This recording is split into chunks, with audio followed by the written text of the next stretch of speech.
The scent arrived first, before the cold, before the decision, before everything else that would follow. It drifted through the open kitchen window on invisible currents, carrying with it the unmistakable perfume of autumn's arrival. Dried leaves, earth preparing for sleep, and somewhere distant, the faint trace of wood smoke from a neighbor's chimney. Arthur stood at his sink, hands wrapped around the last warmth of his evening tea, and breathed in deeply, letting the fragrance fill his lungs and settle something restless that had been stirring inside him all day. The ceramic of the cup felt smooth against his palms, still holding heat, though the tea itself had cooled to barely warm. He did not drink from it anymore, simply held it, using it as an anchor to this moment, to this threshold between day and evening, between summer's memory and autumn's presence. The window framed a view of his small garden, where the last light of day painted everything in shades of amber and gold. The sun, invisible now behind the houses across the street, sent its final rays at a low angle that transformed ordinary things into something luminous and briefly sacred. The oak tree at the far edge of his property had begun its annual transformation, its leaves no longer the deep green of summer, but tinged now with russet and bronze, with hints of gold at their edges where the light caught them just so. A gust of wind moved through its branches, and Arthur watched as several leaves broke free, tumbling and spinning in that particular way that only autumn leaves can manage, neither falling nor flying, but something gracefully in between, as though they were dancing their way down to the earth that would receive them. They reminded him of dancers taking a final bow, surrendering to gravity with elegance rather than resistance, accepting the inevitable with a kind of grace that he found himself envying. The air that slipped through the window carried a different quality than it had just days before. It was not harsh or biting, not the aggressive cold of deep winter that would come in time, but rather a gentle insistence, a quiet reminder that seasons turn, that change arrives whether we invite it or not, and that there is a particular beauty in acknowledging these transitions rather than resisting them. The coolness touched his forearms first, raising the finest hairs there in a response so subtle he might not have noticed it if he had not been paying such close attention. Then it spread across his chest and neck, a tide of cool air moving across his skin, and with it came a kind of clarity, a sharpness to his senses that the warm, heavy air of summer never quite allowed. Arthur set his cup in the sink, the ceramic making a soft sound against the stainless steel, a small percussion that seemed louder than it should in the quiet kitchen. He did not wash it immediately, did not busy himself with the small tasks that often filled his evenings, and kept his hands occupied while his mind wandered through the corridors of worry and planning that seemed to dominate so much of his waking life. Instead, he remained still for a moment, his hands now empty, his attention fully present in a way that felt almost novel, almost forgotten. When had he last simply stood and felt the air on his skin, noticed the quality of light, allowed himself to be fully where he was rather than already thinking about the next thing and the thing after that? The kitchen around him held the accumulated warmth of the day, the heat from cooking dinner still lingering near the stove, the yellow light from the overhead fixture casting everything in a soft, forgiving glow that smoothed the edges of things and made even the clutter on the counter seem somehow intentional and homey. The dishes from his simple meal sat in the drainer, already washed and drying, catching small highlights from the overhead light. A cookbook lay open on the counter, though he had not consulted it, cooking more from memory and habit than from any written instruction. A dish towel hung over the handle of the oven, printed with a faded pattern of apples and leaves, something he had owned for so many years that he could not remember acquiring it, as though it had always been there. But that coolness from outside continued its gentle invasion, and with it came a knowing, a certainty that settled in his chest and spoke without words. Tonight would be the night. The first fire of the season. The phrase formed itself in his mind, complete and sure, not as a decision he was making, but as a recognition of something that had already been decided by forces larger than his own will. The turning of the earth, the tilt of the planet, the ancient rhythm of seasons that had repeated long before humans built houses with fireplaces and would continue long after. All of it conspired to bring him to this moment of recognition. There was something almost ceremonial about this recognition, though Arthur would not have used such a formal word. It was more like remembering something important, like finding something you had forgotten you were missing. The fireplace in his living room had stood cold and empty since late spring, its hearth swept clean, its stones holding no memory of flame. Through the long bright days of summer, it had been merely a feature of the room, decorative and dormant, something his eye passed over without really seeing. The mantel had become a surface for the small accumulations of daily life, and the firebox itself, that dark mouth in the wall, had seemed almost irrelevant, unnecessary in the heat and light of June and July and August.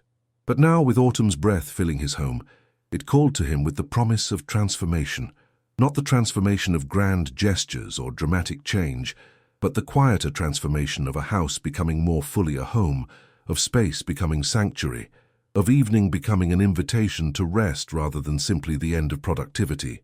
He could see it in his mind's eye already, the glow of flames against those river stones, the play of light and shadow across the ceiling, the particular quality of warmth that only a wood fire can provide, so different from the even, invisible heat of a furnace or the dry warmth of electric baseboards. His hands, still empty, flexed slightly at his sides, as though already anticipating the work ahead.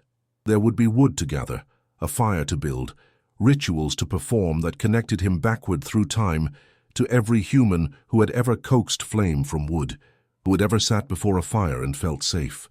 The thought brought him a kind of peace, a sense of continuity with the past that modern life so rarely offered. In a world of instant everything, of digital switches and immediate gratification, the building of a fire remained stubbornly analog, stubbornly slow, stubbornly dependent on ancient principles of fuel and oxygen and heat. Let us leave behind the urgencies of the day, the unfinished tasks, the worries that circle like birds unable to land. Tonight, we will follow Arthur on a journey of the simplest kind, a journey that covers only a few steps but travels into a place of deep stillness.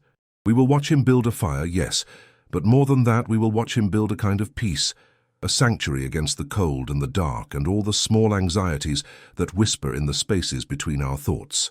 The story that unfolds here asks nothing of you except your presence. There will be no surprises waiting in the shadows, no sudden disruptions, no urgency, only the gentle unfolding of an autumn evening, and the quiet magic of flame and warmth and the transformation that occurs when we slow down enough to notice the beauty in ordinary things. If you find yourself settling into this story, feeling your shoulders drop and your breathing slow, feeling the day's tensions begin to release their hold on your body and your mind, know that you are welcome to return to this peaceful place whenever you need it. Our collection of quiet evenings and gentle tales will be here, waiting like a lamp left on in the window, a beacon of calm in whatever storm you might be navigating. A soft touch on the subscribe button ensures that whenever you need to step away from the noise of the world, from the demands and the deadlines and the digital clamor that so often fills our days, a new story will be ready to welcome you home, to offer you a place to rest, to remind you that peace is always available if we know where to look for it and how to receive it when it arrives.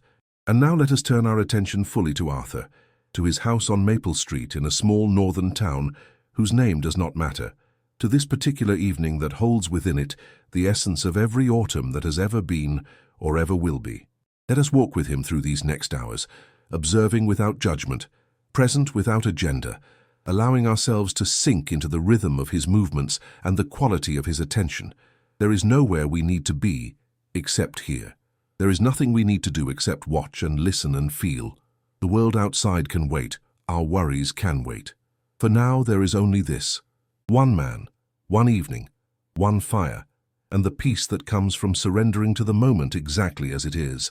The decision made, Arthur moved with purpose, but without haste. There is a particular rhythm to actions taken in the service of comfort, a tempo that refuses to be rushed because rushing itself is antithetical to the peace being sought.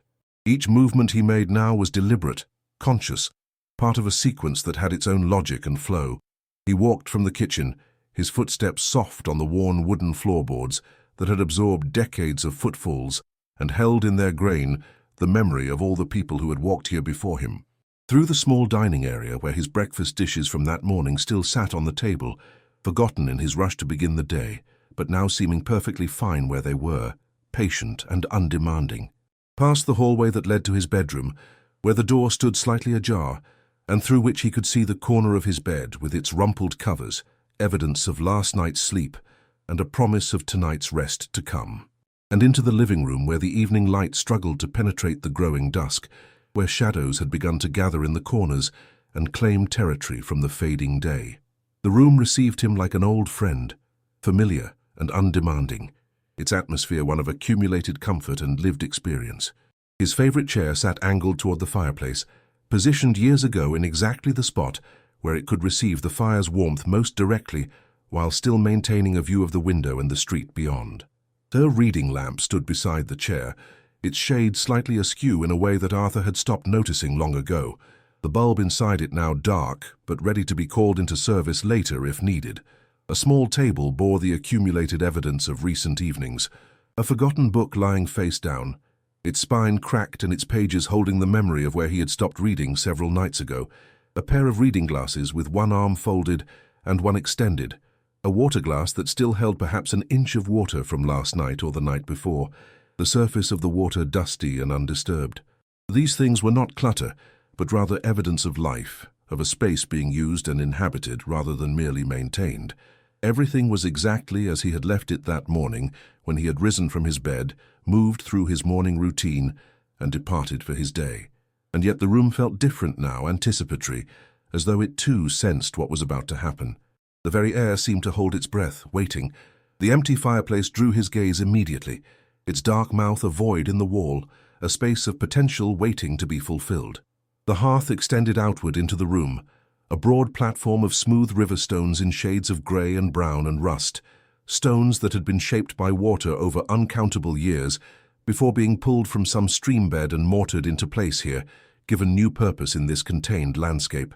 Above the opening, the wooden mantel stretched across the stone facade, its surface bearing the small accumulated treasures of Arthur's life.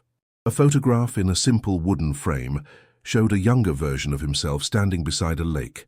The image faded slightly with age, but still clear enough to see the smile on that younger face, a smile he barely recognized as his own. So distant did that moment seem.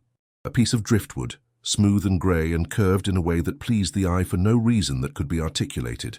Something he had found on a beach during a trip he had taken alone years ago, a trip whose details had faded, but whose feeling remained.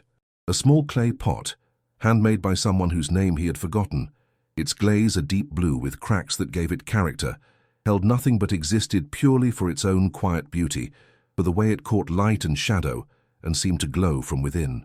Arthur crossed to the glass doors that led to his back porch, his reflection appearing ghost-like in the glass as he approached, a dim figure moving through dimmer space. He slid one door open, the metal track making a familiar sound, a soft rumble and click that his ear knew so well he usually did not even register it. But tonight he heard it, noticed it, allowed it to be part of the experience rather than background noise to be filtered out. As the door opened, the temperature dropped perceptibly, and he stepped out into the full embrace of the autumn evening, crossing the threshold from heated interior to cooling exterior, from artificial light to natural darkness beginning its descent. Here, the cold was more present, more insistent, though still gentle in its nature. It wrapped around him immediately, finding every exposed bit of skin and touching it with cool fingers. His arms, bare beneath his rolled-up shirt sleeves, prickled with goosebumps.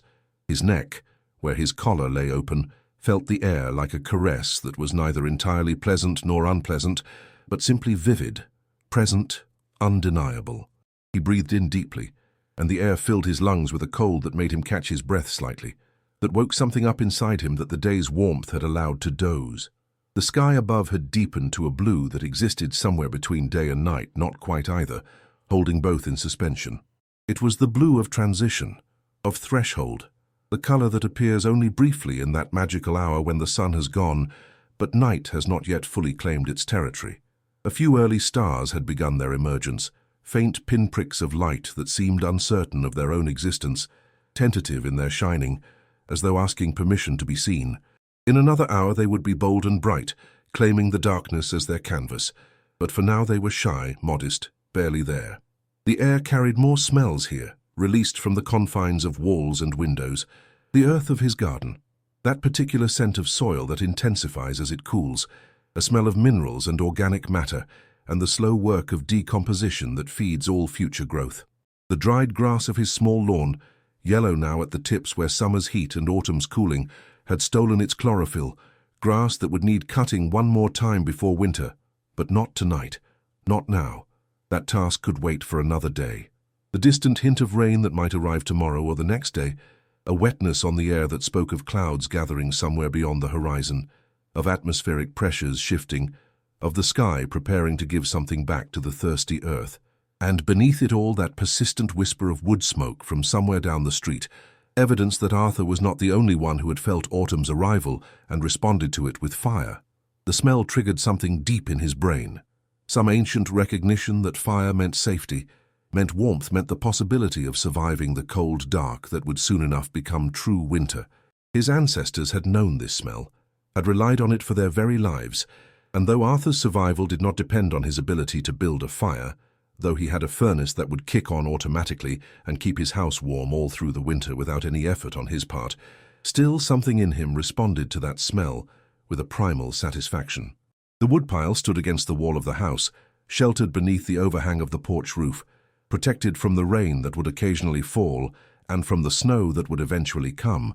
It was arranged with a care that suggested ritual rather than mere storage, each piece placed with attention to how it fit against its neighbors. Arthur had stacked these logs himself back in early summer, working in the long evenings when the heat of the day had finally broken and the air had cooled enough to make physical labor possible. He had spent several evenings at it, making trips to his truck where a cord of wood had been delivered and dumped in his driveway, carrying armloads back to the porch, fitting each piece against the next, in a pattern that allowed air to circulate while maintaining stability. The wood had spent months here, drinking in the warmth of the sun during the days, releasing its moisture into the breeze, preparing itself for this purpose. Wood needs to season, needs to dry, before it will burn properly. Green wood, fresh cut and wet, produces more smoke than flame, hisses and steams and refuses to give its energy easily. But dry wood, wood that has had time to let go of the water that once moved through it carrying nutrients from root to leaf, that wood burns clean and hot and true. Arthur had learned this years ago, had learned patience in the gathering and storing of fuel, had learned to plan ahead, to think in terms of seasons and cycles rather than immediate need. The pile contained mostly oak and pine, with a few pieces of birch mixed in, each variety offering its own character to the flames that would eventually consume it. The oak was dense and dark, its bark deeply furrowed and rough to the touch, the kind of wood that takes a long time to catch but once burning will provide steady heat for hours. The pine was lighter in color and weight, its bark smoother in places and peeling away in others, to reveal the pale wood beneath. Wood that would catch easily and burn quickly, making it ideal for getting a fire started, but needing to be supplemented with denser fuel if the fire was to last. The birch was distinctive with its white bark marked by horizontal black lines, beautiful to look at, and possessed of bark that would burn even when damp, making it valuable both practically and aesthetically. Arthur stood before the pile for a long moment, simply looking, his hands resting on his hips, his eyes traveling over the stack with the attention of someone selecting ingredients for a meal, considering what combination would produce the desired result. This was not a matter of simply grabbing whatever wood came to hand, though he could have done that and built a perfectly functional fire. But there was an art to it, a craft, and Arthur found satisfaction in approaching it with care. The eye must be pleased as well as the practical need met. He wanted pieces that would catch easily but burn steadily, logs that would produce heat without excessive smoke, wood that would speak in that particular voice that only a well-built fire possesses, a voice of crackles and pops and the deep underlying hum of steady combustion.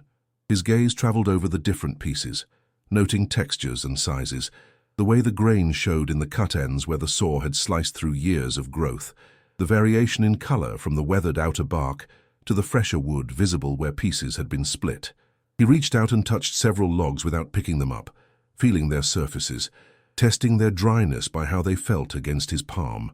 Truly dry wood has a certain feel, a particular sound when you knock two pieces together, a lightness that comes from the absence of water weight. These were ready. These had waited through the summer and now their time had come. He reached out and selected a piece of oak from midway down the pile, working it free carefully so as not to disturb the stability of the stack, feeling its weight as he lifted it. The log was substantial, dense with the slow growth of many years, each ring in its grain representing a spring and summer and fall of its life as a living tree. When he brought it close to his face, breathing in near its surface, he could smell the faint ghost of the tree it had once been. A green smell lurking beneath the dry wood scent, a memory of leaves and photosynthesis and roots drinking from the earth. He set it down on the porch floor with a solid thunk and reached for another. This one was pine, lighter and smoother, its bark peeling away in places to reveal the pale wood beneath, almost white in the fading light. The pine gave off a sharper smell, resinous and clean, slightly sweet, and Arthur knew from experience that it would add a pleasant crackle to the fire once the flames took hold, the resin pockets heating and bursting with small exclamations of energy. He added it to his growing collection on the porch floor and reached for a third piece, another oak, this one with a knot visible in its side, a swirl in the grain where a branch had once grown, a complication that made the wood more interesting to look at and often more satisfying to burn. He continued his selection, building a small collection on the porch, moving slowly and deliberately, in no rush. 2 more pieces of oak, chosen for their straightness and the cleanness of their cut ends. Another pine, this one slimmer than the first, that would serve well in the early stages of the fire. And finally, a single piece of birch with its distinctive white bark, saved for last almost ceremonially. The birch was special, somewhat talismanic, its presence in the fire more about beauty and tradition than strict necessity. He had learned long ago that birch bark, even when damp, would catch flame readily, making it valuable for starting fires in difficult conditions, though tonight the conditions were not difficult. Tonight everything was in his favor. But more than its practical use, there was simply something beautiful about birch wood, something that elevated the act of fire building from chore to something more meaningful, something closer to art or ritual. The white bark with its black markings, the way it curled and peeled, the contrast it would provide against the darker oak and the golden pine, all of it pleased his eye and satisfied something aesthetic in him that he rarely had occasion to acknowledge. He set the piece of birch atop his pile and straightened, surveying what he had gathered. It was enough, more than enough. Sufficient for an evening's burn with some to spare. When he had gathered his collection, Arthur straightened fully and took a deep breath of the cool air, holding it in his lungs for a moment before releasing it slowly. His arms would carry this harvest back inside, but first he paused, looking up at the darkening sky where the stars had grown more confident in their shining, where the blue had deepened another shade toward true night. He looked at the silhouette of the trees in his yard and his neighbors' yards beyond, their branches creating intricate patterns against the sky, a lacework of wood and space and approaching darkness. Somewhere in the distance, a dog barked once, twice, then fell silent. A car passed on the street in front of his house, its headlights briefly illuminating the side fence before moving on. There was a moment of perfect stillness, a pause between the gathering and the return, and in that pause Arthur felt himself standing exactly where he was meant to be, doing exactly what he was meant to do. No grand purpose drove him, no earth-shaking significance attached to his actions, simply a man collecting wood on an autumn evening, preparing to build a fire, participating in a ritual as old as humanity itself. His ancestors had gathered wood, had built fires, had sat before them in the evening and felt grateful for warmth and light. The technology had been refined over millennia, the houses improved, the tools made more efficient, but the fundamental act remained unchanged, and in performing it now, Arthur connected himself to that long chain of humans who had done the same. The wood in his arms formed a rough bundle, pieces pressing against each other and against his chest as Arthur made his way back through the glass door. He had to turn slightly sideways to fit through the opening with his load, a small choreography of movement that his body knew without conscious thought. The familiar sound of the door sliding in its track, metal on metal, the soft bump as it closed behind him with his foot pushing it into place, the immediate change in air quality as he moved from outside to inside, from the sharp clarity of autumn cold to the softer, warmer atmosphere of his home, all of these small sensations registered without need for conscious acknowledgement, part of the vocabulary of his daily life that his body spoke fluently. He carried his burden across the living room, the wood heavier than it had seemed outside, his forearms beginning to feel the strain, a pleasant ache that spoke of useful work being done. There was something deeply satisfying about carrying wood, about the tangible reality of it, the undeniable presence of matter and mass. In a world increasingly dominated by the virtual and the abstract, by information and data, and things that existed only as electrical impulses in computer chips, there was a profound satisfaction in handling something so fundamentally real as wood. It had weight, it had texture, it had smell. It existed in three-dimensional space and could not be reduced or abstracted or digitized. It was what it was, and what it was exactly what he needed.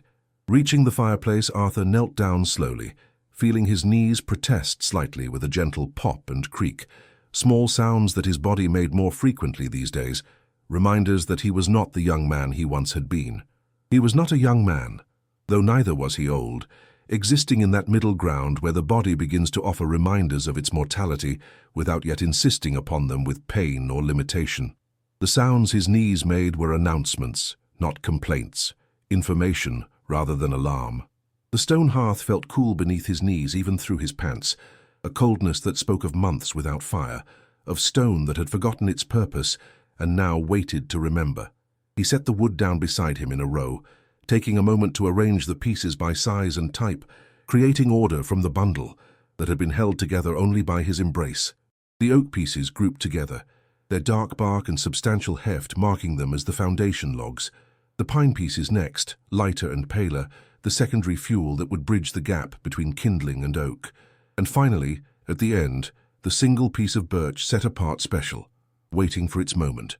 The arrangement pleased him, though he would have been hard-pressed to say exactly why. There was something right about it, something that satisfied his sense of order and preparation. Before he could build, he needed to clear. The fireplace held the remnants of the last fire from spring, ash that had been left in place through the summer months. Some people cleaned their fireplaces completely after each use, removing every trace of ash, leaving the firebox pristine and empty. But Arthur had learned that a layer of ash served a useful purpose, insulating the bottom of the firebox, protecting the metal grate from direct contact with the hottest coals, providing a bed for the new fire to sit on.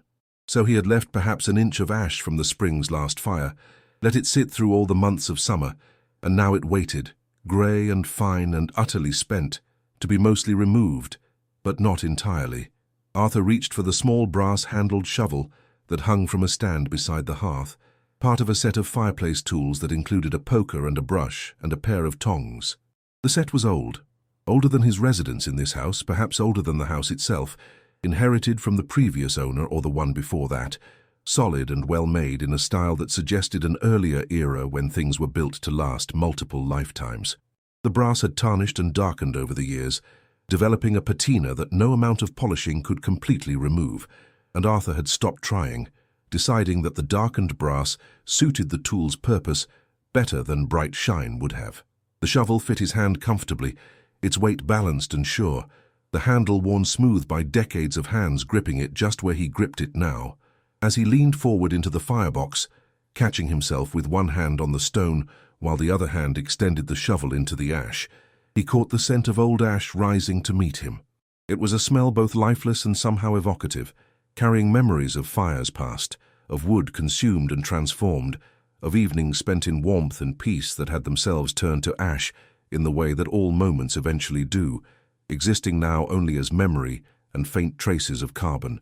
The ash moved with a whispering sound as he scooped it up, so fine that it was almost powder, light as air, grey as grief or wisdom, depending on how you chose to interpret its color. Each shovelful went into a small metal bucket he kept for this purpose, a bucket that had once held paint, but now served this different function, and he worked with care, trying not to raise a cloud of dust that would spread through the room and require cleanup later. The work was meditative, repetitive, each scoop the same as the last, requiring attention but not intense focus, allowing his mind to settle into the rhythm of the task. The ash represented transformation in its most complete form, wood that had given everything it had to give, reduced to this final state of matter, so light it could float on a breath, so fine it could sift between your fingers like water, destined for his garden where it would enrich the soil and begin another cycle entirely. Ashes to ashes, the phrase said, and here was the literal truth of it. What had been tree, what had been solid and substantial and living, had become this ghostly powder, neither quite solid nor quite dust, holding still the mineral content of the wood, but nothing else, no structure, no integrity, no resistance to dispersal. It would go into his garden, would mix with the soil, would provide nutrients for next year's vegetables or flowers, would become part of living things again in an endless cycle of transformation and reuse. When the last of the ash had been removed except for that thin layer he wanted to leave, and the fire brick at the back of the firebox showed its dull red surface, mottled and stained by years of heat but still intact, Arthur set the shovel aside and reached for the brush. The brush had stiff wire bristles that had softened slightly over time, made for sweeping ash without scratching stone or brick. He used it now to sweep the remaining dust toward the grate, pushing it through the gaps where it would fall to the ash pit below, a space beneath the firebox that could be cleaned out periodically when it became too full, but for now could receive this small addition without complaint. The fireplace was now a clean slate, empty and waiting, its stones still holding the chill of disuse but ready to learn warmth again, ready to remember their purpose. The dark mouth of the firebox seemed to await its filling, patient but anticipatory.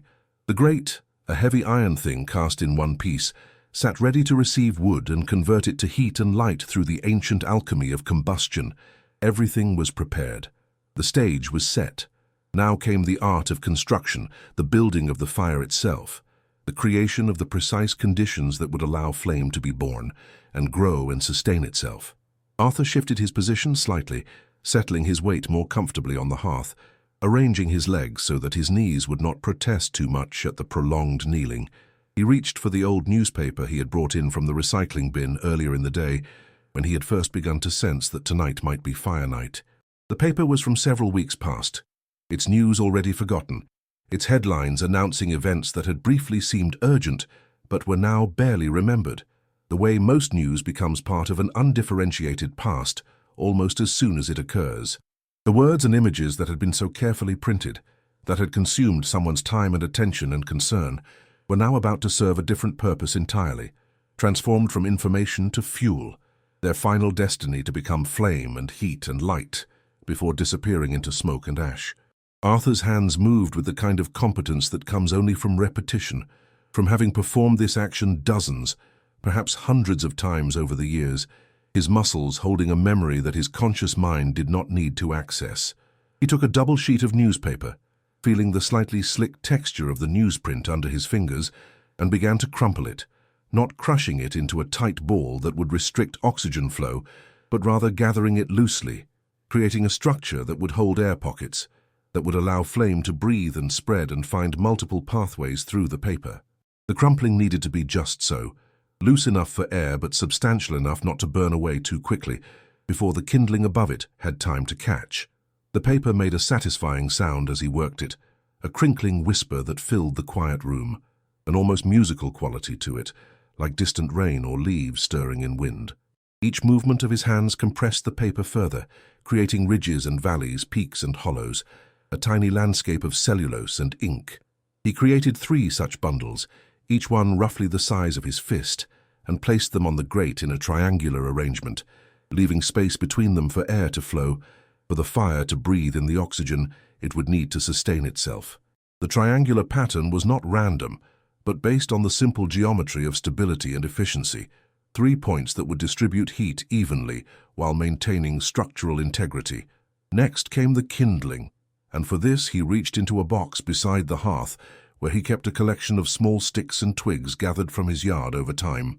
Through the spring and summer and early autumn, whenever he had seen suitable material lying on his lawn, or caught in the fence or blown onto his porch, he had collected it, adding to this box against the time when he would need it.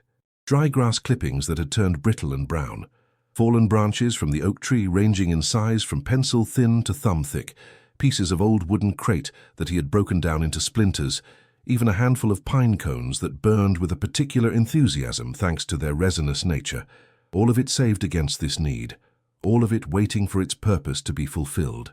He selected the finest pieces first, things scarcely thicker than matchsticks, twigs so dry and light they might float on a strong breath, and laid them across the newspaper bundles in a loose lattice. The pieces crossed each other at angles, creating a 3-dimensional structure full of air spaces, giving the fire multiple paths to follow, multiple pieces of fuel to choose from as it grew from spark to flame to fire. The structure was beginning to take shape now, a small architecture of combustible material, primitive and elemental, and designed according to principles that humans had figured out thousands of years ago through experiment and observation and the slow accumulation of knowledge that comes from doing something over and over until you understand it in your bones. Arthur added to his structure with increasing thickness, moving from the finest kindling to pieces as thick as his little finger, then his thumb, creating layers, building a pathway for flame to climb from small beginning to sustaining fire. Each layer needed to be just right, tight enough to catch heat from the layer below, loose enough not to smother itself. Too much wood too soon, and the fire would choke on its own ambition, unable to find oxygen, producing smoke instead of flame. Too little, and it would burn itself out before establishing the sustained heat needed to ignite the larger logs. The balance was delicate, an art as much as a science, an intuition developed through practice and failure and eventual success. The work required focus but not tension, attention but not anxiety. Arthur's mind, which had been occupied with the small concerns of the day, found itself drawn entirely into the present moment. The conversation with a colleague that had gone slightly wrong, leaving a residue of discomfort that he had carried with him through the afternoon. The bill that needed paying, sitting on his kitchen counter with its amount due highlighted in aggressive red, the appointment he needed to remember to make, always hovering at the edge of his consciousness, but never quite urgent enough to actually do. The small disappointments and minor frustrations that accumulated through the course of any ordinary day, each one individually insignificant, but collectively weighing on the spirit like stones in a pocket. All of these concerns, which had seemed so immediate and pressing just minutes ago, now receded from his awareness. There was no room for those other thoughts here, not when his hands were fitting pieces of wood together with such care, not when his eyes were judging angles and spaces with such precision, not when his entire being was engaged in this ancient act of preparation. The concerns did not vanish exactly, but rather they became distant and less substantial, like figures seen through fog, still there but no longer sharp, no longer demanding his immediate attention. They could wait. They would have to wait.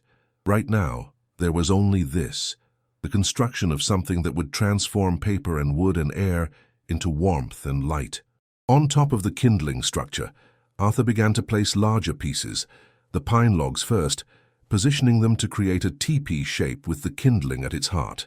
He picked up the first pine log, feeling its weight in his hands, running his thumb across the smooth places where bark had peeled away, noting the small knots and imperfections that made each piece unique. He leaned it against the kindling at a steep angle, its top reaching toward the center point of his imaginary teepee, its base resting on the grate with stability. Then the second pine log on the opposite side, matching the angle of the first, the two pieces leaning toward each other like old friends meeting after a long absence. He continued around the circle, adding more pine pieces, each one carefully positioned to maintain the teepee shape while leaving the kindling visible and accessible from below. This shape was not arbitrary, but the result of centuries of fire-building wisdom. The teepee would allow heat to rise naturally through its center, drawn upward by the fundamental physics of hot air rising and cool air falling, creating a draft that would pull oxygen up through the structure from below, feeding the growing flames exactly the air they needed to thrive. As the pine burned and collapsed inward, it would fall onto the oak logs waiting beneath, igniting them in turn, passing the torch from quick-burning fuel to slow-burning foundation. The logs leaned against each other with a satisfying solidity, their tops meeting in a rough point several inches above the kindling, their bases spread in a circle that encompassed all three newspaper bundles and most of the kindling structure. Arthur adjusted them slightly, making sure they were stable, that they would not roll or shift when the fire began to consume them. There was something almost sculptural about the arrangement, something that pleased not just his practical sense, but his aesthetic one as well. It looked right. It felt right. The proportions were good, the balance maintained, the whole thing possessing an integrity that spoke to its fitness for purpose. Finally, he added two of the oak logs, placing them parallel to each other on either side of the pine teepee structure, not yet part of the fire, but positioned so they would be drawn in as the kindling and pine caught and burned down. These would be the sustaining heart of the fire once it truly established itself, the logs that would burn for hours with steady, reliable heat, the foundation upon which the evening's warmth would be built. Oak was patient wood, not eager like pine to leap into flame, but once it committed itself to burning, It gave everything it had slowly and steadily, and with great generosity. He adjusted their position with care, rolling them slightly to ensure they sat stable and secure on the grate, that they would not shift unexpectedly once the fire began its work. One piece had a particularly beautiful grain visible on its cut end, the annual rings tight and even, speaking of slow growth and dense fiber. The other showed a knot near its center, a dark swirl where a branch had once emerged, wood that had grown around an obstacle and incorporated it into its structure. Both would burn. Both would give their stored sunlight back to the world as heat and light, completing a cycle that had begun years ago when they were living parts of a living tree. Then he sat back on his heels and regarded his construction with the critical eye of a craftsman, examining his work before committing to the next step. The newspaper bundles at the base, loosely crumpled, ready to catch flame and spread it quickly. The finest kindling laid across them, dry as bone, eager to burn. The layers of increasingly thick kindling building upward, creating a ladder for flame to climb. The pine logs forming their teepee, positioned to catch and burn and collapse inward at just the right time. The oak logs waiting on either side, patient and ready to receive the fire when it was strong enough to claim them. It all looked right. It felt right. The promise was clear. Arthur remained kneeling there for a moment longer, simply looking at what he had created.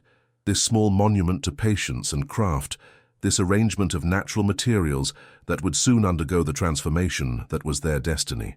There was a kind of peace in this moment, a satisfaction that came from doing something well, from engaging in a task that had clear parameters and observable results. So much of modern life was abstract, its outcomes uncertain, its success or failure hard to measure, but a fire either burned or it did not. If you built it well with attention to the principles of fuel and oxygen and heat, it would burn. If you rushed or got careless or ignored those principles, it would fail. The honesty of it, the directness of cause and effect, felt almost refreshing. The matches lived in a small ceramic dish on the mantel, a dish that was itself old, its white glaze crazed with fine cracks that gave it character and history. The dish had been in this house when Arthur moved in, left behind by some previous owner, too humble to bother moving but too useful to discard. It had found new purpose holding matches, and there it sat year after year, always ready, always in the same place, part of the reliable geography of the room. Arthur pushed himself up from his kneeling position with a small grunt of effort, his knees grateful for the change in position after the prolonged kneeling, and walked the few steps to the mantel. He retrieved the box of matches from the dish, sliding it out and feeling its slight weight in his hand. The box was perhaps half full, the remaining matches shifting and clicking softly inside their cardboard container. He slid the box open with his thumb, the sound of cardboard on cardboard, a soft rasp in the quiet room, and the faint smell of phosphorus rose from within, sharp and chemical and somehow exciting, carrying with it the promise of flame. Inside, the matches lay in a jumbled pile, their red heads bright against the white of the box's interior, like a collection of tiny torches waiting to be lit. He selected a single match, drawing it out carefully so as not to disturb the others more than necessary, feeling its wooden shaft between his fingers. The match was a simple thing, just a small stick of wood with a blob of chemical coating on one end, but it represented one of humanity's great achievements, the ability to create fire on demand, instantly, reliably, without the need for friction or flint or luck. How many millennia had humans struggled to make fire, guarding embers carefully, feeding them through the night so they would not die, because losing fire meant hours or days of work to create it again. And now, fire came with the strike of a match, so easy that its miracle was forgotten, taken for granted. The match felt smooth and straight between his fingers, solid and real, and Arthur allowed himself a moment to appreciate it before striking. There was always a moment, a pause before the strike, a moment of potential where the match existed in its readiness, but had not yet fulfilled its purpose. In that moment, it was still just a stick, still just potential energy waiting to be released. Then, with a smooth motion practiced countless times, he drew it along the striking surface on the side of the box, applying just enough pressure, moving at just the right speed. The sound came first, a sharp scratch that seemed too loud in the quiet room, a sudden intrusion of noise into the peaceful silence that had settled over everything. The scratch was followed immediately by a small burst of flame that bloomed at the match's head, yellow and orange and alive, appearing as if from nothing, as if by magic.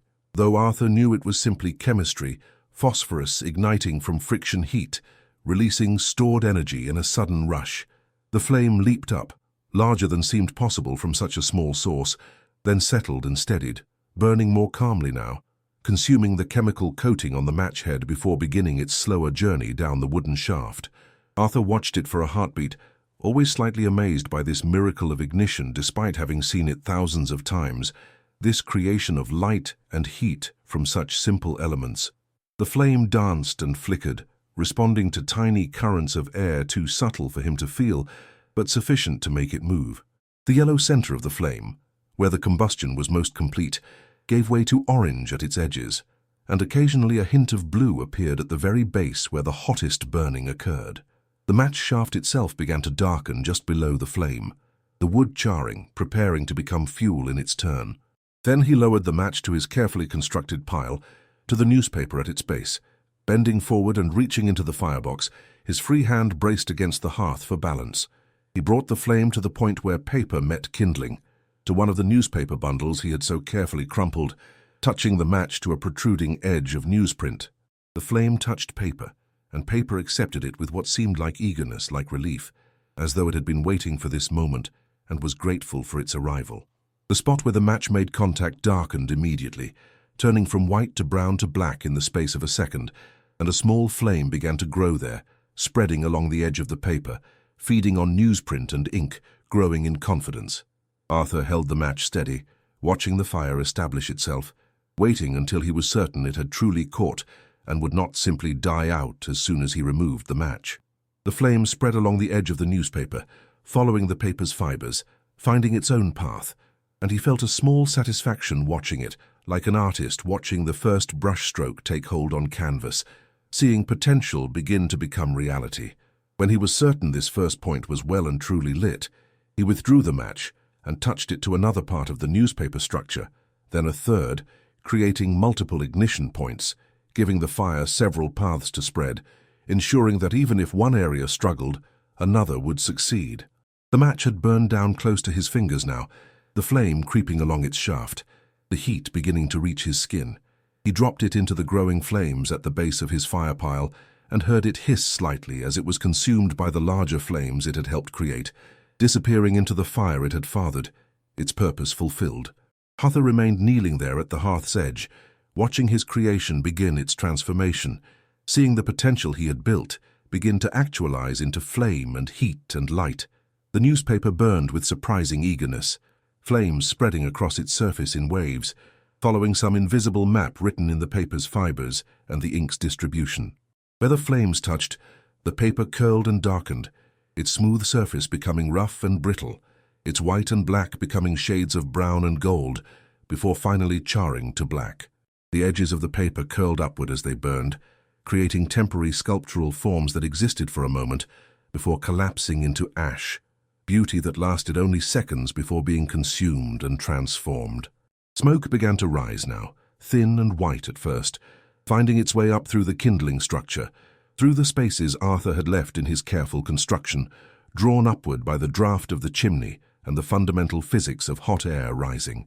The smoke carried with it the smell of burning paper and ink, a smell that was not entirely pleasant, but not offensive either, simply the smell of combustion, of transformation, of potential energy being released. Arthur watched the smoke's path, making sure it flowed smoothly up the chimney without spilling out into the room, confirming that the flue was drawing properly, that the fire had the air circulation it needed to thrive. The kindling began to catch now. The finest pieces first, those twigs scarcely thicker than grass stems that had been waiting dried and ready for this moment. They ignited with a sound like whispered conversation, a soft crackling that marked the fire's first true voice, its first announcement of presence beyond the silent smoke. The sound was quiet at first, barely audible, but it grew as more kindling caught, as more wood began the process of combustion that would reduce it to ash and gas and light and heat. Each small twig that caught added its voice to the growing chorus, and the crackling became more insistent, more confident, more real. Arthur remained kneeling, his hands now resting on his thighs, his body still and attentive, watching the transformation he had initiated. The flames grew more confident, climbing from the paper to the kindling, from the finest twigs to thicker branches, beginning to generate real heat that he could feel on his face and hands. The warmth reached out from the firebox, tentative at first, then stronger, a presence that announced itself through his skin, through his nerve endings, through some deep recognition in his body that heat meant safety, meant survival, meant home.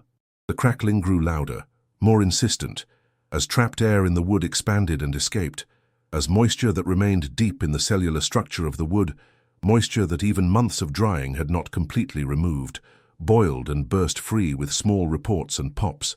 Each sound was a tiny explosion, a tiny drama, wood giving up its last traces of the water that had once moved through it, carrying nutrients from root to leaf, water that had been part of rain and groundwater, and the great cycle of evaporation and precipitation that moves water endlessly around the planet.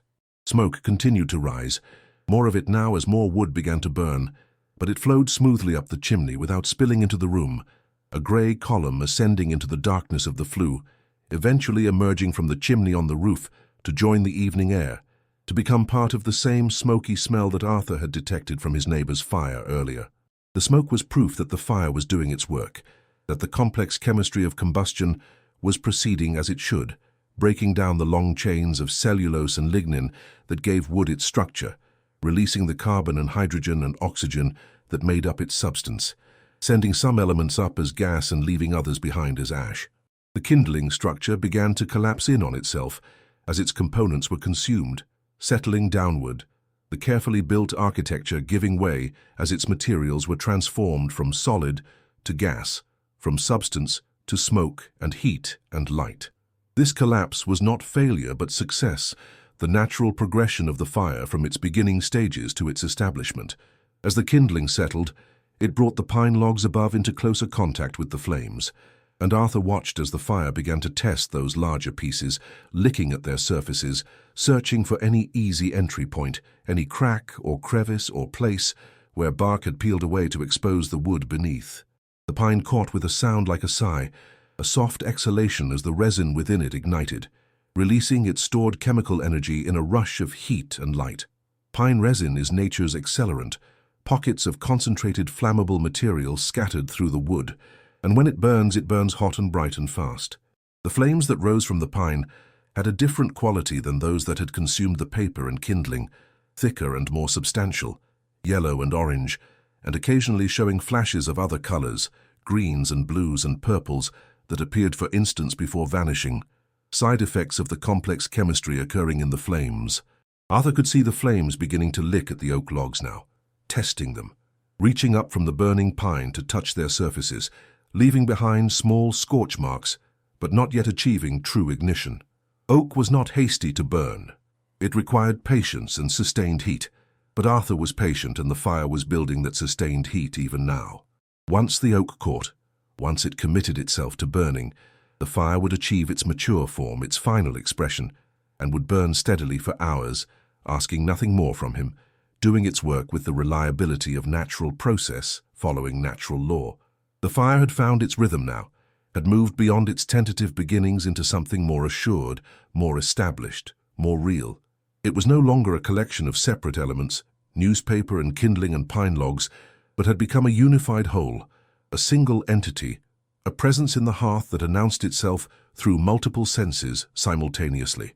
The flames rose and fell with a regularity that was almost like breathing, expanding and contracting, growing and subsiding, never quite the same from one moment to the next, but possessing an underlying rhythm, a pattern, a consistency that spoke to the fundamental stability of the process.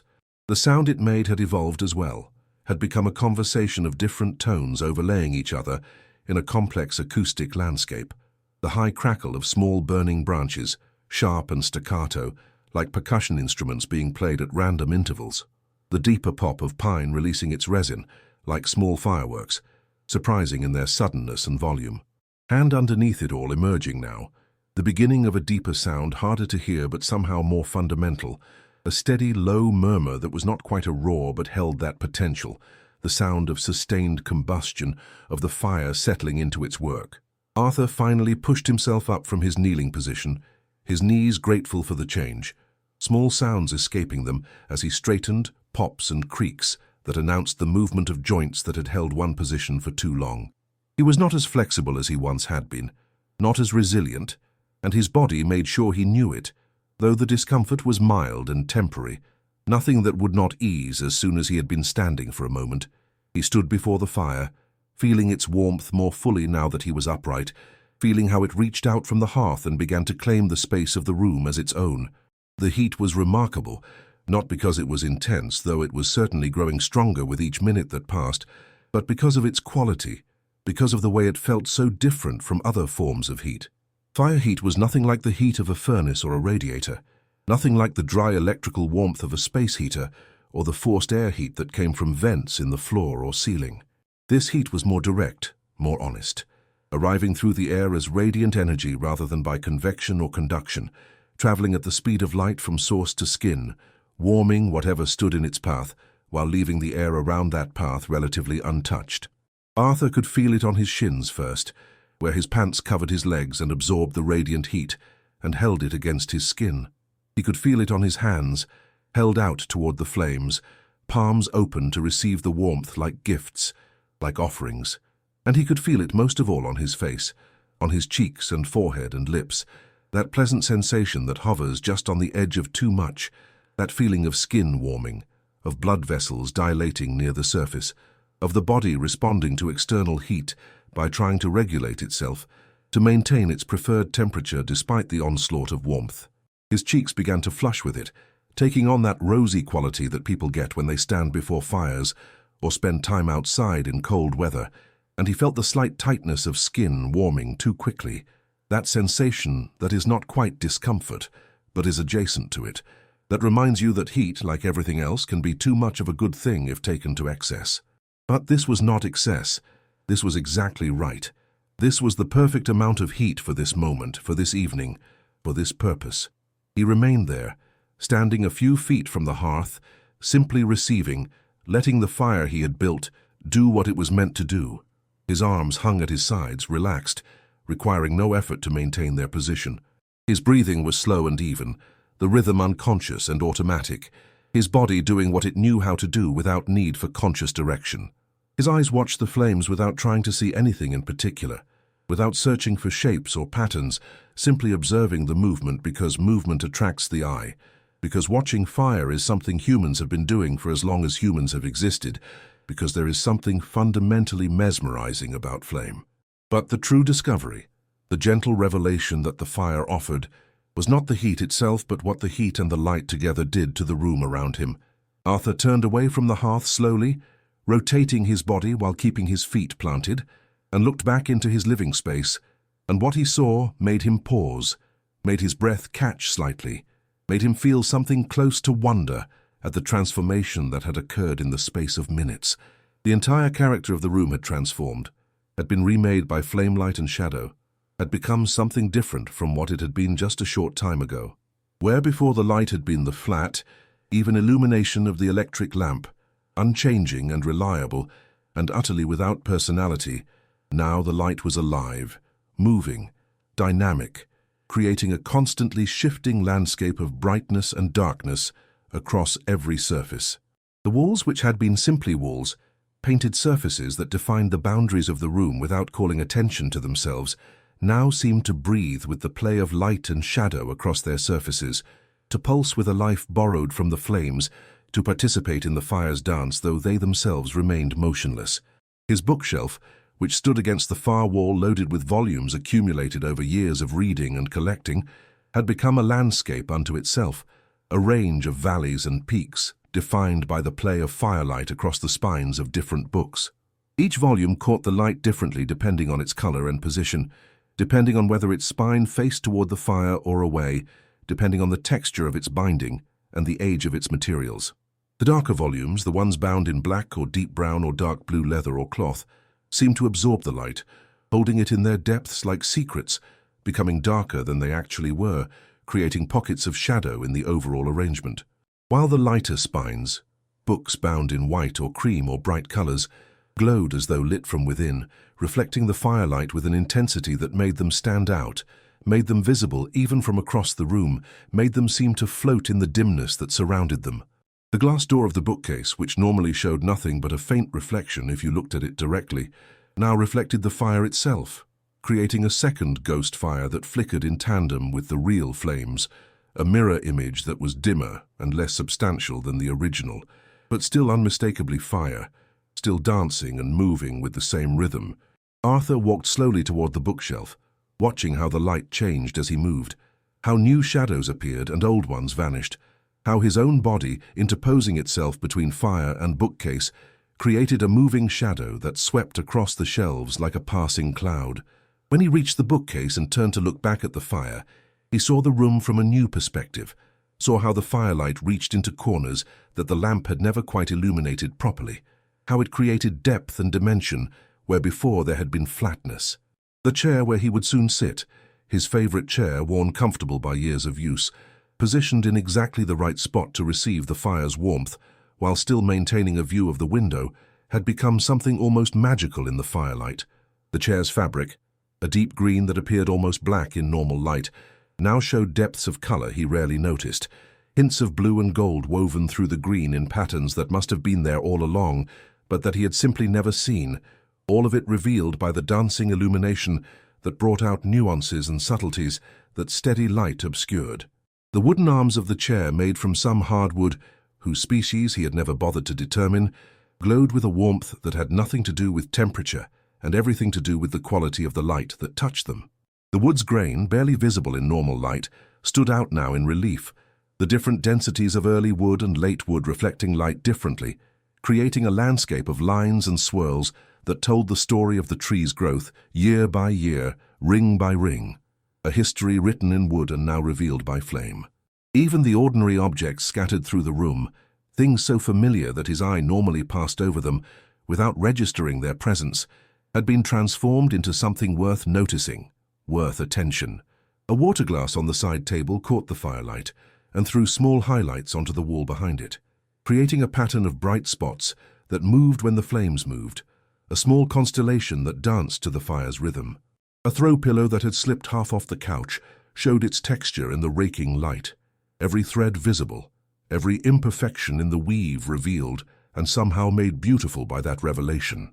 A picture frame on the wall, containing a print of some landscape scene he had bought years ago and barely looked at anymore, now drew his eye because the glass covering the print reflected the fire at a particular angle, creating a rectangle of flame that seemed to hover on the wall, a window into some other place where fire burned without consuming anything.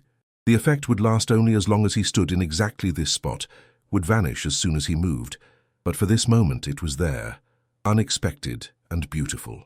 Arthur stood in the middle of his living room, turning slowly in a complete circle, taking it all in. This space he had lived in for years now seen anew, made strange and wonderful by nothing more than flame and shadow. Every surface he looked at showed something different, something he had not noticed before, some quality of light or texture or color that had always been present, but that required this particular illumination to be revealed. The room was the same room it had always been, containing the same objects bounded by the same walls, and yet it was utterly transformed, made new, given back to him as a gift. The fire continued its work behind him, the sound of it a constant companion now, so present that he was almost not aware of it, except as a kind of acoustic background, a presence that filled the silence without demanding attention. And he realized, standing there in his transformed living room, turning slowly and seeing everything anew, that this was what he had been seeking without knowing he sought it. Not just warmth for his body on an autumn evening, not just the satisfaction of completing a small task well, not just the fulfillment of a seasonal ritual, but this transformation of the ordinary into something worthy of attention, this reminder that beauty exists not in rare moments or distant places, but here, now, in a simple room with a fire burning on the hearth and shadows dancing on walls and ordinary objects made extraordinary by the quality of light that falls on them. The revelation was gentle, asking nothing from him, demanding no response, simply offering itself for his observation, for his appreciation, for his wonder. The pull toward his chair was undeniable now, a gravity that had nothing to do with mass or physics, and everything to do with comfort and belonging, and the body's recognition of where it wanted to be. Arthur moved toward it slowly in no rush, letting the moment extend itself, letting each step be its own complete experience rather than merely a means to an end. His feet found their path across the floor automatically, knowing the way without need for conscious guidance, having made this journey so many times that the body held the memory in muscles and joints and the subtle proprioceptive sense that tells us where we are in space.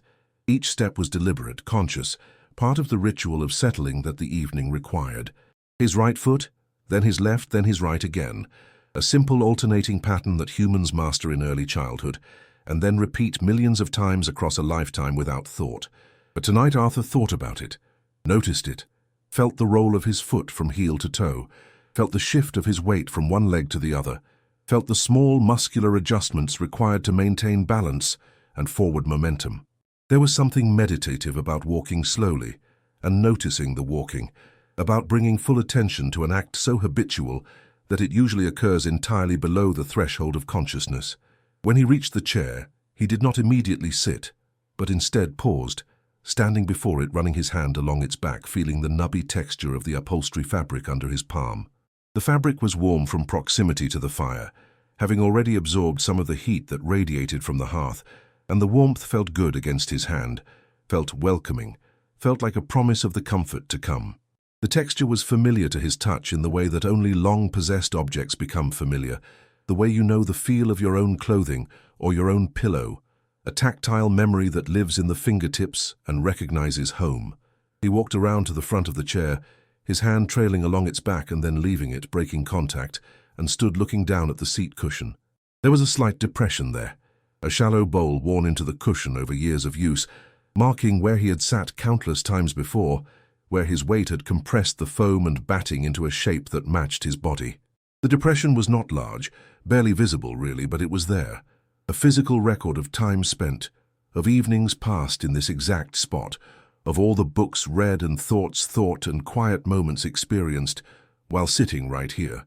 The chair knew him, held the memory of his weight and shape, and it waited patiently for him to return to it once more. There was something deeply comforting about this, about having a place that was his place, a spot in the world that had been shaped by his presence and that welcomed his return. In a world that was largely indifferent to individual human existence, where most spaces were public or shared or temporary, having this one spot that was undeniably, completely his, felt like a kind of luxury, a privilege he rarely stopped to appreciate, but that nevertheless mattered more than he usually acknowledged. Arthur turned his back to the chair and lowered himself slowly, feeling his muscles engaged to control the descent, his body bending at hip and knee, his hands gripping the armrests for balance and stability. The moment of contact, when his weight first settled onto the seat, was one of profound relief, physical and emotional simultaneously. It was as though some tension he had been carrying not just that day, but for much longer, some subtle strain that had become so constant he no longer noticed it consciously, suddenly had permission to release, to let go, to simply stop. The cushion compressed beneath him in exactly the way it always did, conforming to his shape, the foam remembering its history and settling into its familiar configuration. The backrest received his spine with support that seemed designed precisely for his particular architecture, not too firm and not too soft, providing resistance where resistance was needed and yielding where yielding allowed comfort.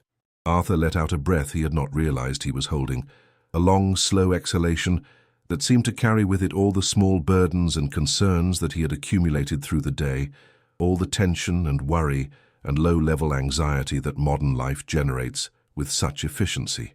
His head found its place against the headrest, tilting at an angle that required no effort to maintain, supported by the chair in such a way that his neck muscles could completely relax.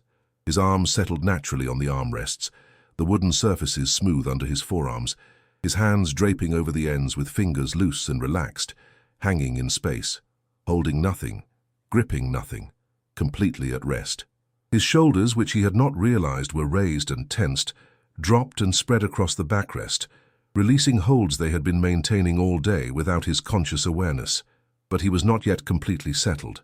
There was one more element needed to achieve full comfort, one more layer of coziness to add before the settling would be complete.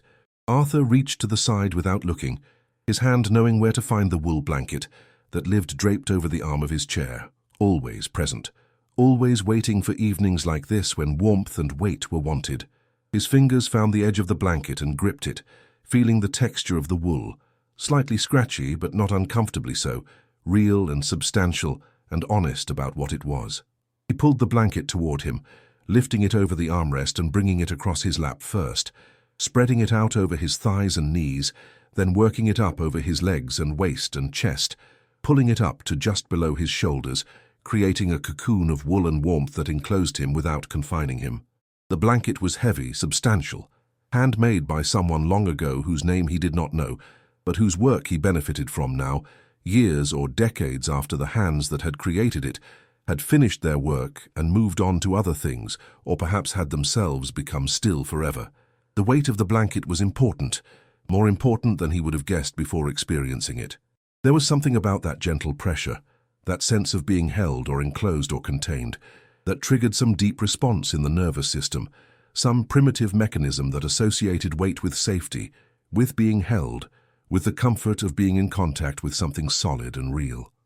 The blanket weighed perhaps 5 pounds, perhaps a bit more, not enough to restrict movement or breathing, but enough to be felt constantly, a gentle presence that reminded him of its existence every time he breathed in or shifted his position even slightly.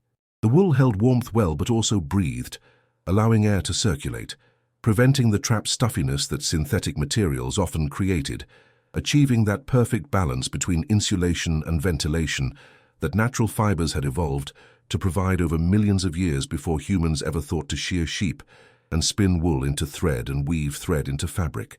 And it had that particular smell that wool blankets develop over time, impossible to describe exactly, but instantly recognizable, a mixture of lanolin and fabric, and perhaps a hint of the smoke that had over years infused it from evenings like this, spent before fires, absorbing the scent of wood smoke particle by particle, until that smell had become part of the blanket's character. With the blanket in place, Arthur made the final small adjustments that separate mere sitting from true settling, from superficial comfort to deep rest. A slight shift of his hips to center his weight more perfectly, distributing it evenly across the seat cushion, rather than favoring one side or the other. A minor change in the angle of his head, tilting it perhaps a degree or two more to the left, until it found exactly the right position against the headrest, the position where the support felt complete and natural, and his neck muscles could release their last bit of tension.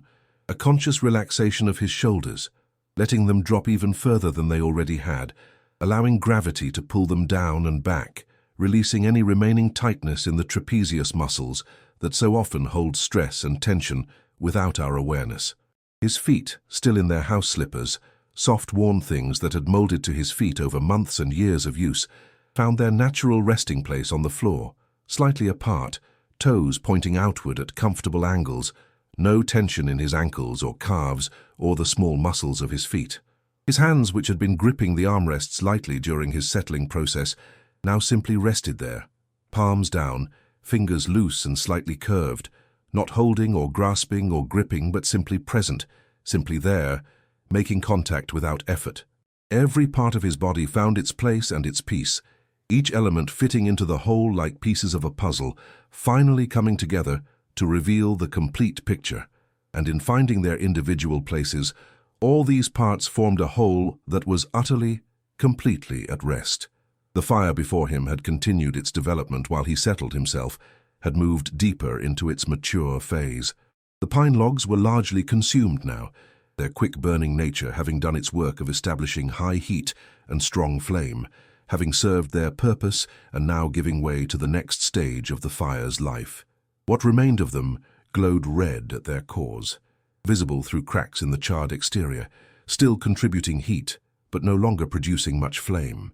They had collapsed inward as they burned, falling toward the center of the firebox as their structure was consumed, and in falling, they had brought themselves into direct contact with the oak logs that had been waiting beside them.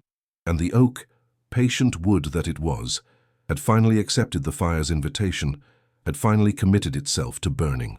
The oak logs showed flames now across much of their surface, thick flames that rose from the wood in undulating waves of orange and yellow, occasionally showing flashes of blue at their base, where the heat was most intense, where the combustion was most complete. These were not the quick, eager flames that had consumed the newspaper and kindling, nor even the enthusiastic flames that had claimed the pine. These were slower flames, denser flames, flames that spoke of long, burning and sustained heat, flames that promised to last. The sound had changed as well, had become deeper and more consistent, less a collection of individual crackles and pops, and more a steady murmur punctuated by occasional louder reports. The high-pitched sounds of small wood burning had given way to something more fundamental, more elemental, the sound of substantial fuel undergoing substantial transformation. Now and then a pocket of trapped moisture or air in the oak would expand suddenly and burst free with a sharp crack that made Arthur blink. But mostly the sound was that steady underlying rumble, the voice of a fire that had found its rhythm and settled into its work. The heat radiating from the firebox had intensified as the fire matured, had become more than a pleasant warmth, and approached something more powerful, more insistent. From where Arthur sat, 5 feet or so from the hearth, the heat reached him in waves, pulsing slightly as the flames rose and fell, as air currents in the room shifted and changed the patterns of convection and radiation. His face felt flushed now, genuinely warm, not just touched by heat but suffused with it, and under the wool blanket his body temperature had risen to that perfect point where you feel neither hot nor cold, but simply comfortable, perfectly thermoregulated, at peace with your physical existence. The light from the flames continued its dance across the room's surfaces, but Arthur's attention had narrowed now, his focus drawing inward, his field of awareness contracting to include primarily the fire itself and his own body's sensations. The room around him faded slightly, not disappearing but becoming less important, less demanding of his attention. There was the fire. There was the chair holding him. There was the blanket covering him. There was the heat touching his skin. These things were real and present and sufficient. Everything else could wait. Arthur watched the flames without trying to see anything in particular, without searching for shapes or patterns, the way people sometimes do when they look at clouds or flames or the dancing shadows those flames create. He simply watched, his eyes following the movement because movement attracts the eye, because flame is perhaps the oldest form of entertainment, the first thing that humans gathered around and stared into while their minds wandered and wondered, while their thoughts drifted through territories both vast and intimate. The flames never repeated themselves, never traced exactly the same path twice, and yet there was something cyclical about their motion, a pattern that existed not in specifics, but in essence, not in the particular movements of particular flames, but in the overall rhythm and flow of the fire as a whole. They rose and fell with that regularity he had noticed earlier, like breathing, like waves on a shore, like any natural rhythm that is never quite mechanical but never entirely random either, existing in that space between order and chaos where most natural processes live. His breathing had slowed without any conscious intention to make it do so, had fallen into a rhythm that matched some internal measure of calm, some deep sense of what the body needed and wanted in this moment of rest. Each breath in brought the smell of wood smoke, sweet and sharp and somehow comforting, overlaid with the fainter scent of wool from his blanket, and underneath everything, the smell of his house, that particular combination of wood and fabric and lived-in space that every home develops over time, and that belongs to no other place in the world. Each breath out released into the warm air of the room, becoming part of the room's atmosphere, mixing with the smoke and the heat and the subtle movements of air that the fire created through the simple physics of temperature differential.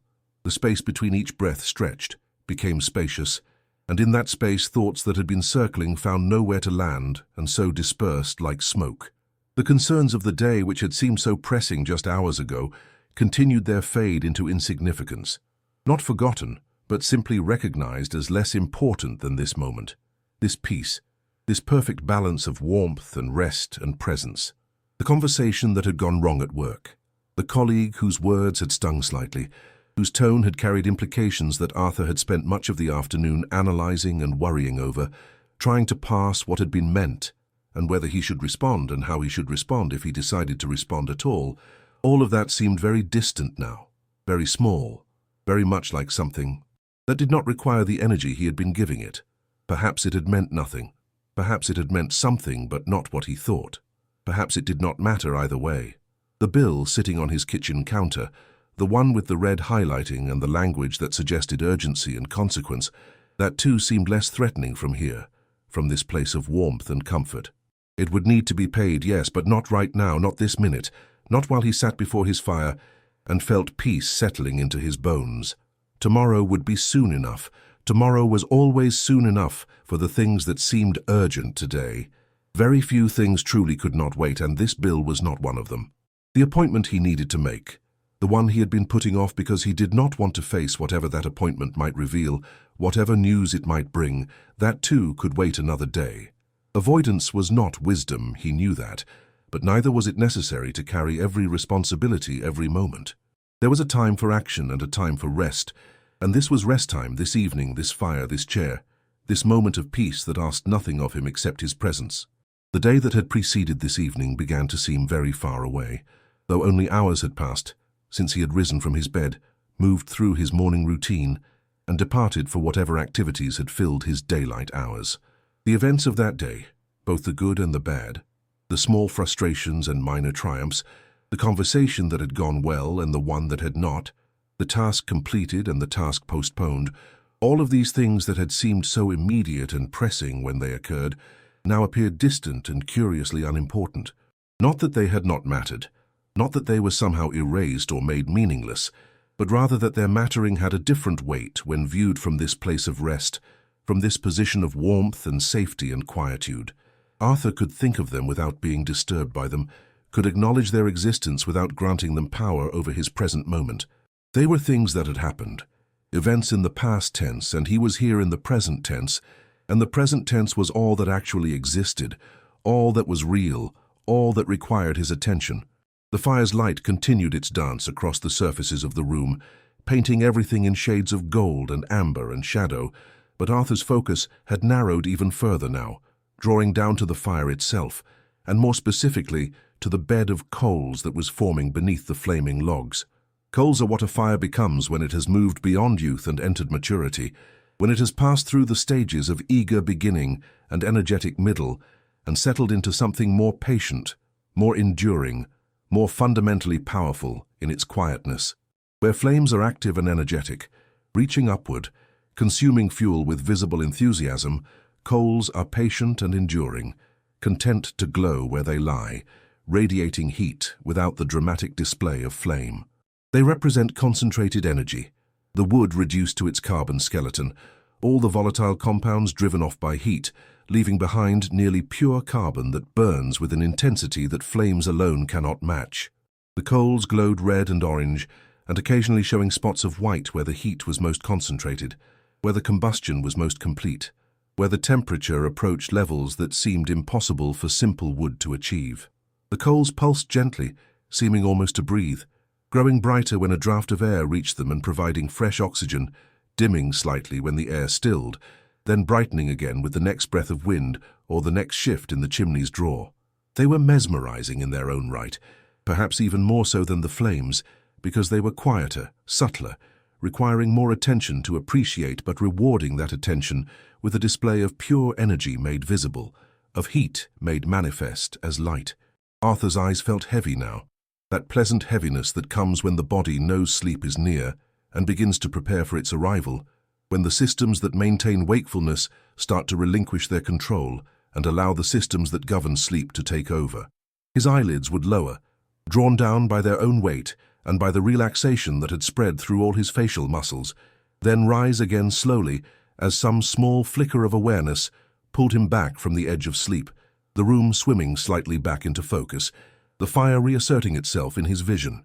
Then his lids would lower once more and stay down longer this time before rising again, and with each cycle he moved closer to the edge of true sleep, to that liminal space between waking and dreaming, where thoughts become images, and images become thoughts, and the boundary between inner and outer reality grows permeable and uncertain. The fire's glow penetrated even his closed eyelids, painting the darkness behind them with warm shades of red and orange, creating an inner vision that matched the outer reality, so that even with his eyes closed he could still see the fire, or see something like the fire, or see the impression that the fire had made on his visual cortex. His body had achieved a state of relaxation so complete that he had almost ceased to be aware of having a body at all. There was no tension anywhere, no discomfort, no sensation that demanded attention or required adjustment. His breathing continued its slow, steady rhythm without any need for conscious control, his heart beat in his chest without his awareness. His blood moved through his veins, carrying oxygen and nutrients to cells, and carrying away waste products in the endless cycle of metabolism that sustains life. All of these processes continued without his participation, without his attention, managed by the autonomic systems that had kept him alive from before his first conscious thought and would continue until his last. The fire knew its business and required no further attention from him. It would burn for hours yet, slowly consuming the oak logs he had so carefully selected and placed, gradually subsiding from flame to coal to ash, marking the progress of the evening in the way that fires have marked evening's passage for all of human history, since the first humans learned to coax flame from spark and keep it burning through the night. The warmth it created filled the room so completely now that the chill of autumn outside seemed like something from another world, something that could not touch this space, this moment, this sanctuary of heat and light and peace. Outside, beyond the walls of the house that enclosed and protected him, beyond the windows that now reflected the fire's glow back into the room rather than revealing the darkness beyond, the wind continued its work of ushering in the new season. It moved through the bare branches of trees that had released their leaves, rattled the last clinging leaves that remained on branches not quite ready to let go, whispered around corners and under eaves, and through all the small gaps that exist in any structure, announcing autumn's claim on the world, reminding everything that winter was coming and would have its season in due time. But inside, within these walls, within this room, within the cocoon of warmth that the fire had created and Arthur had claimed, none of that could reach him. The wind could blow as it wished. The cold could deepen as the night progressed and the sun stayed hidden below the horizon, and the earth radiated its accumulated heat back into space.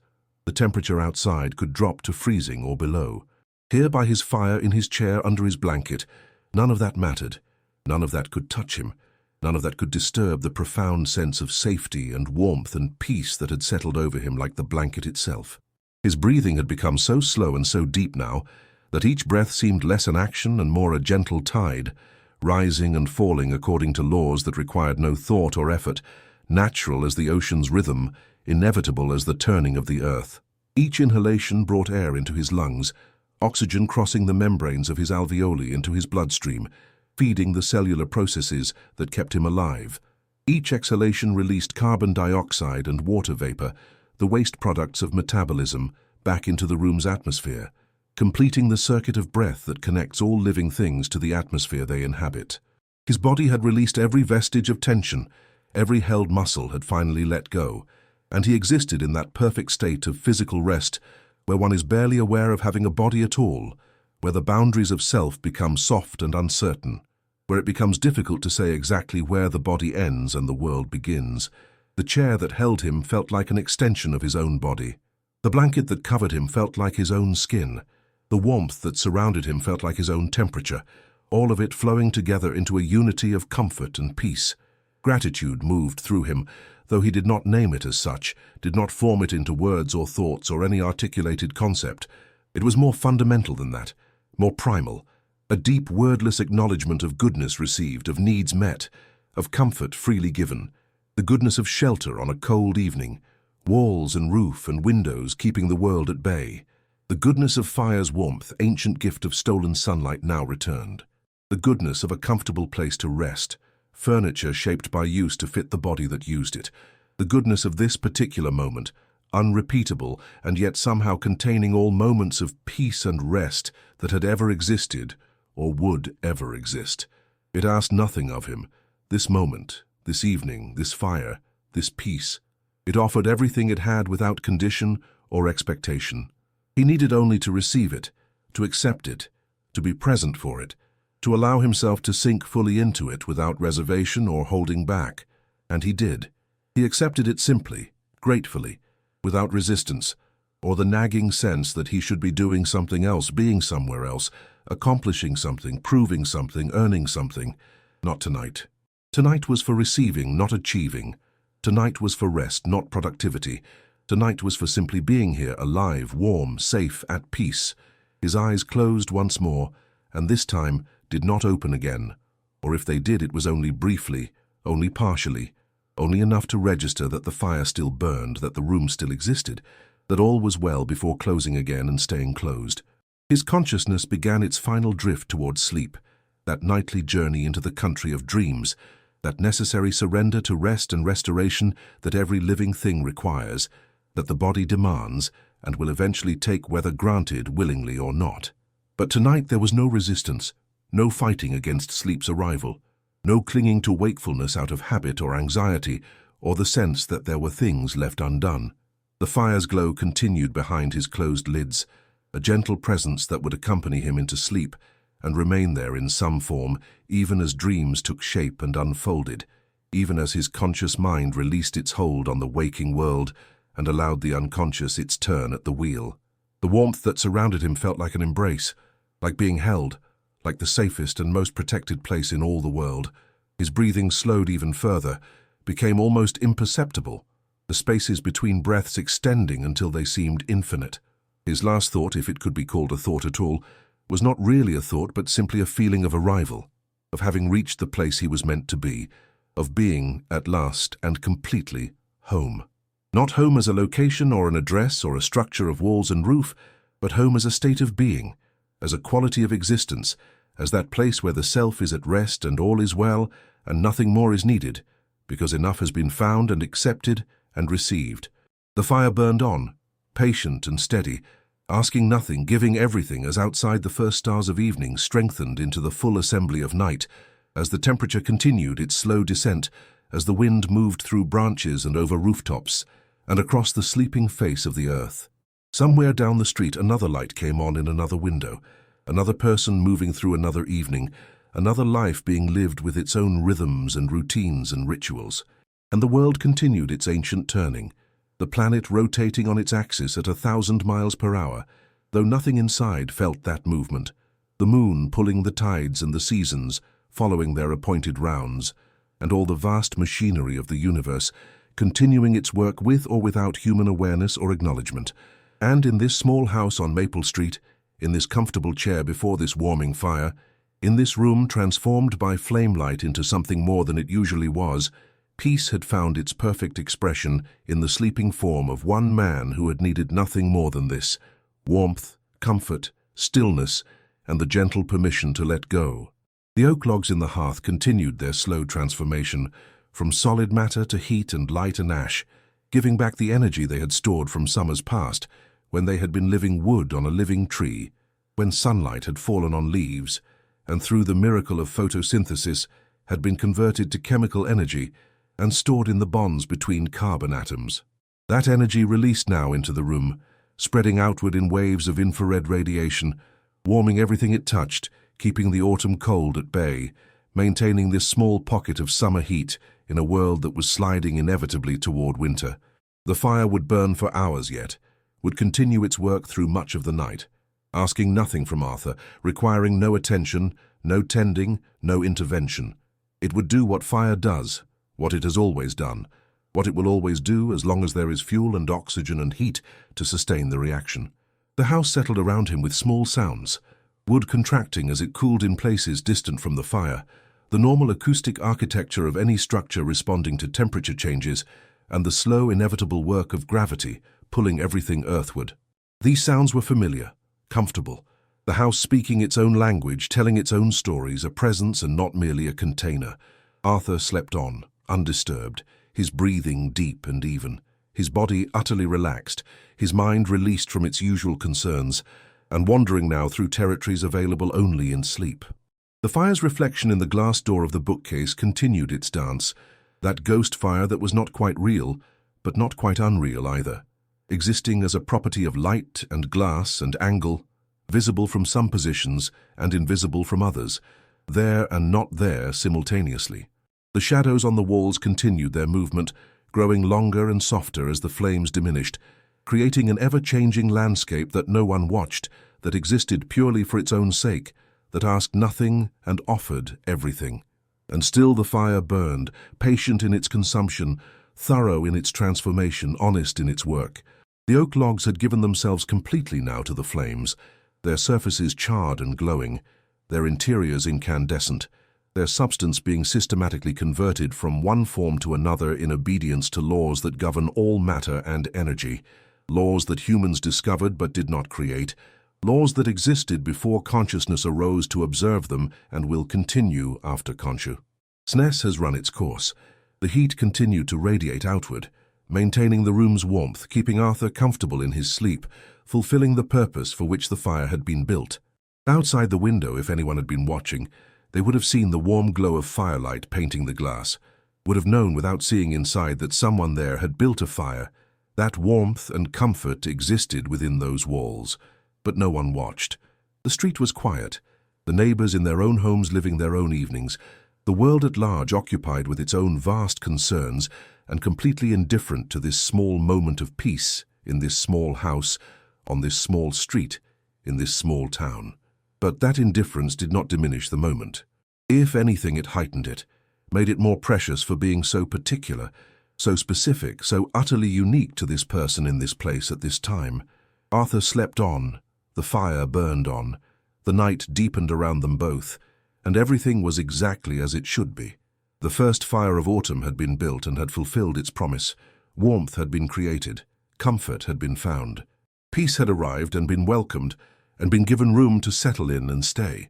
The coals glowed in the hearth like small suns, like captured stars, like all the light in the world concentrated into these few remaining pieces of wood that had once been tree and would soon be ash, but were now, in this moment, simply themselves, burning with quiet intensity, asking nothing, offering everything present and real and true.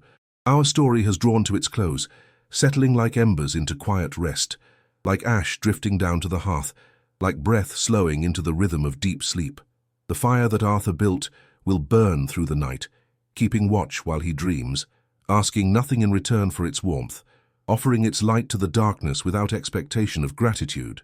And perhaps that is the lesson, if there is a lesson, if we need a lesson at all. Perhaps it is simply this, that peace exists, that comfort is real, that warmth can be found, that rest is possible, that home is not a place but a state of being, and that state is available to us whenever we slow down enough to receive it. If these moments of warmth and peace have brought you comfort, if they have helped guide you towards stillness, if they have reminded you that rest is not just possible but necessary, then the fire has done its work for you as well as for Arthur. The flames have reached beyond the story and touched you where you are, in your own evening, in your own space, offering you the same gift they offered him, the permission to let go, to be still, to simply rest. For those of you still listening, still present in this gentle space between waking and sleep, know that your quiet presence here matters. A soft light helps these stories find their way to others, who might need an evening of peace, who might be seeking the same warmth and comfort that Arthur found by his fireside. And if you choose to subscribe, this collection of quiet moments will always be here waiting, like a lamp left burning in the window, like a fire banked for the night, ready to offer warmth whenever you return. Thank you for allowing me to share this autumn evening with you, for walking with Arthur to his woodpile, for kneeling with him at his hearth, for sitting in that chair and feeling that warmth and finding that peace. May you find your own fireside tonight, whether it burns with actual flame or exists only as a state of mind, a quality of rest, a permission to simply be still and safe and warm. The fire asks nothing of you except that you receive what it offers, and what it offers is enough. Sleep well, dear listener. Let your shoulders drop and your breathing slow. Let the concerns of the day drift away like smoke, like ash, like shadows retreating before the light. You have done enough today, you have been enough today. Now is the time for rest. The fire will keep watch while you dream. The warmth will remain while you sleep. And tomorrow when you wake, the world will still be there, but you will face it rested, restored, renewed by the gift of this night's peace. Good night.